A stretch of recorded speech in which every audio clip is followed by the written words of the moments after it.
Yo, you like Stick War Legacy? Well, in this video, I'm going to be showing you guys how to download the modded version of the Stick War Legacy. So as you can see, guys, I'm broke as hell. But when we go over here, we have the mod menu with all the settings, unlimited troops, gems, armor, all that. So let's turn it on, let's activate it and see what happens. So as you can see, guys, look at that. The money's coming into my account some year, someday. When will it come? Alright, fine, I guess this doesn't work, guys. I'm really sorry about that, but I guess it's a scam. Oh my gosh, look at that. So I'm going to show you guys exactly how to download this crazy Stick War Legacy mod. So what you need to do, guys, is go to Zoo Mods. This site has tons of mods for apps and games. So once you're on this site, guys, what you want to do is just go to the search bar and type in Stick War Legacy. So let me just go ahead and load it up right here.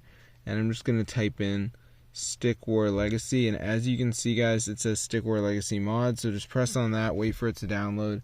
If you got a decent internet, guys, it shouldn't take that long, but be sure to go ahead and try this out because it is super insane, guys, and it fully works. Like, if you have any idea how much stuff costs in this game, you would use this. So as you can see, guys, when we go to the App Store and type in Stick War Legacy, you guys can see how expensive it is. So it is pretty wild, honestly, that they're charging this much. But so as you can see, I typed in Stick War Legacy, and look at that, guys. Here's the game, and we go in-app purchases. Pretty wild. So if you want to get everything for free, guys, just go to Zoo Mods. You're gonna be all good to go. So be sure to go and try it out for yourself, and see you guys in another video. But yeah, subscribe to the channel because this is super cool. It's fully working as well, so if you need something, you're poor, I get you, bro. Just get the mod. Forget about paying for stuff. It's not necessary. And you can just download this instead. So be sure to go and try it out.